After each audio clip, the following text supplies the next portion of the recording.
It's already April, so it's time to add more vegetables to my garden. So in this video, I'll break down what you can plant in April for Zone 9. So let's garden on.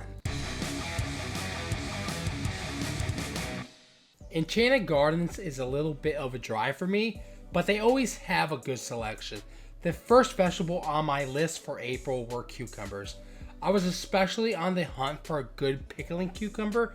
I decided to go with homemade pickles, and for my slicing cucumber, I picked up a couple Diva cucumbers, which were recommended by Texas A&M. So cucumbers need some kind of trellis to climb on.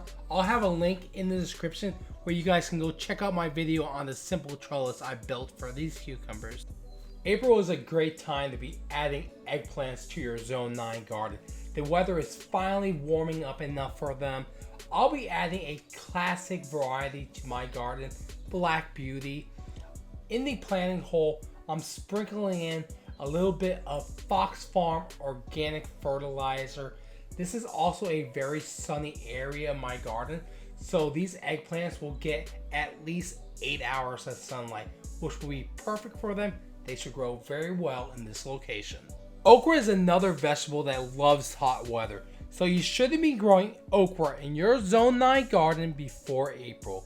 I'll be growing Clemson Spineless, which is a variety that did very well for me last year. I'll also be interplanting my okra with my cucumbers so I can maximize my space. April is a good time to start your winter and summer squash in Zone 9 gardens, but they come with some challenges.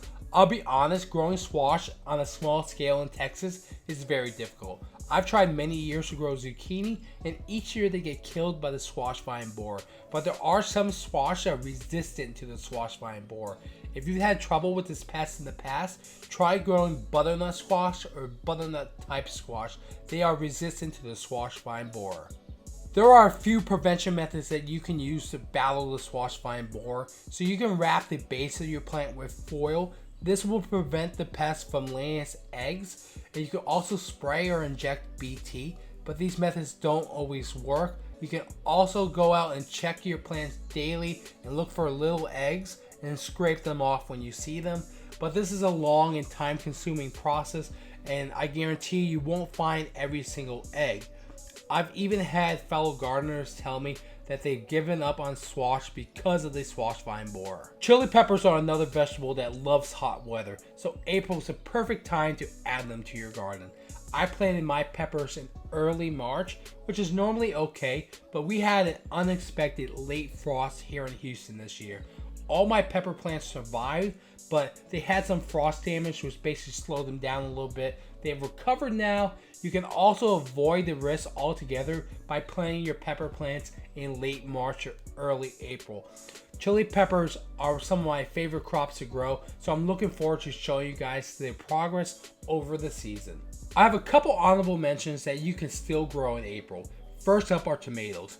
You can still add tomato transplants to your garden in April, but some varieties take a long time to mature, so it's recommended to plant a fast maturing tomato like a cherry that will produce fruit before it gets too hot. My number 2 honorable mention are sweet potatoes. April is a perfect time to add sweet potato slips to your Zone 9 garden, but I'm not growing them this year because they take up a lot of space and take a long time to grow. I grow in a small space, so growing sweet potatoes means giving up on other crops. April is a great time to start a garden in Zone 9, so I hope these recommendations help you on deciding what to grow in your garden. If you found any information in this video helpful, please like the video and subscribe for more gardening videos. Thanks for watching.